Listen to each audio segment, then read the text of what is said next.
तो स्वागत है जी आपका।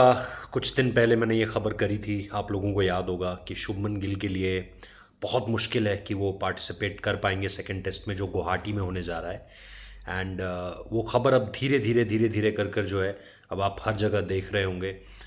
हर जगह सोशल मीडिया पर इस चीज़ को लेकर के जो है वो आप डिस्कशंस होते हुए देख रहे होंगे कि Shubman Gill to miss the second test, Shubman Gill not looking good for Guwahati test, ये सारी चीज़ें अब आप देख रहे होंगे। बट अगर आप 4-5 दिन पहले जाएंगे, मैंने एक ही दिन 2 वीडियोस करे थे जिसमें पहले इस चीज़ का जिक्र किया था कि क्या इस समय पर करंट स्टेटस है शुभमन गिल को लेकर के। एंड देन मैंने सेकंड चीज़ बताई थी कि डॉक्टर्स क्या कह रहे हैं और वो कैसे ये बता रहे हैं कि अगले 5-6 दिन शुभमन गिल के लिए थोड़ा सा मुश्किल होगा। एंड वो चीज़ अब सही होती हुई नज़र आ रही है विदाउट अ डाउट। अगर शुभमन गिल मिस करते हैं तो आपको दो चीज़ें देखनी है। पहला, नंबर 4 कौन खेलेगा, और मेरे हिसाब से एक पोटेंशियल रिप्लेसमेंट के तौर पे साई सुदर्शन आ सकते हैं। बट ये तभी होगा जब इंडियन टीम पिछले टेस्ट मैच की बाकी सारी चीज़ों को ऑलमोस्ट सेम रखने की सोच रही है, जिसमें क्या वो ये भी सोच रहे हैं कि वो वॉशिंगटन सुंदर को दोबारा नंबर 3 देंगे।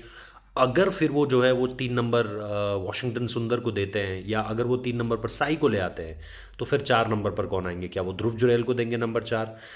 ये काफ़ी कुछ डिस्कशंस अब इंडियन टीम में इस समय पर जब हम बात कर रहे हैं तो चल रहे हैं कि अब आगे यहाँ से किस तरीके से बढ़ना है। क्योंकि एक रिप्लेसमेंट जिसको लेकर के मैंने आज दोपहर में ट्वीट भी किया था कि क्या आप एक बहुत अच्छे प्लेयर हैं विदर्भ के, पिछले साल बहुत अच्छे रन्स बनाए, स्पिन के अगेंस्ट बहुत अच्छा खेलते हैं यश राठौर, क्या आप उनको लेकर के आ सकते हो? क्या आप सरफराज खान को लेकर के आ सकते हो? क्या आप पाटीदार क्योंकि इंजर्ड है, क्या आप ऋतुराज गायकवाड़ को वहाँ पर मौका दे सकते हो?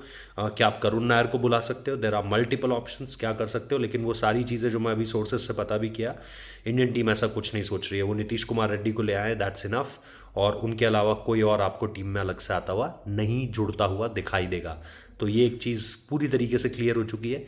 Now the third most important thing is कि अब टीम इंडिया का बैटिंग ऑर्डर और कॉम्बिनेशन क्या होगा। क्या वो अपनी बैटिंग पर पूरी तरीके से ट्रस्ट करेंगे? विकेट मैं सुन रहा हूँ रेड सॉइल विकेट है, बाउंसी होगा थोड़ा ज़्यादा, फास्ट बॉलर्स को ज़्यादा असिस्टेंस मिलेगी, लेकिन आपको पता है इंडियन स्पिनर्स जो है वो आएंगे ही आएंगे इनटू द पिक्चर। तो इतना ज़्यादा जो कोलकाता में हमने विकेट देखा था उतना बेहतर विकेट ना हो। लेकिन ये मैं आपको बता सकता हूँ कि साइमन हामर जो कि साउथ अफ्रीकन बॉलर हैं, उनके भी थोड़ा शोल्डर में दिक्कत हुई थी, वो भी वुडलैंड्स अस्पताल गए थे जहाँ पे शुभमन गिल गए थे। और फिर मार्को येंसन भी गए थे, उनके थोड़े दांत में कुछ प्रॉब्लम हो रही है। तो वो सारी चीज़ें भी चल रही हैं।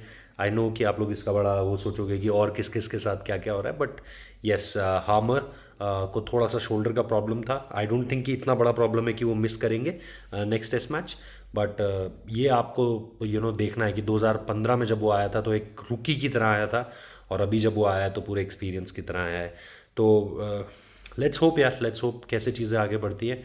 But yes, this is now at this point of time going on that Shubman जो है वो उनका मुश्किल है। मैं अभी भी फिर भी आपको लास्ट में बोलता हुआ जा रहा हूँ, I am wishing him a speedy recovery. क्या पता चीज़ें बदल जाएं और अगले मतलब ये जो आने वाले काउंट डाउन डेज हैं इसमें चीज़ें पूरी तरीके से पलट जाएं। I am still hopeful, but it's a race against time.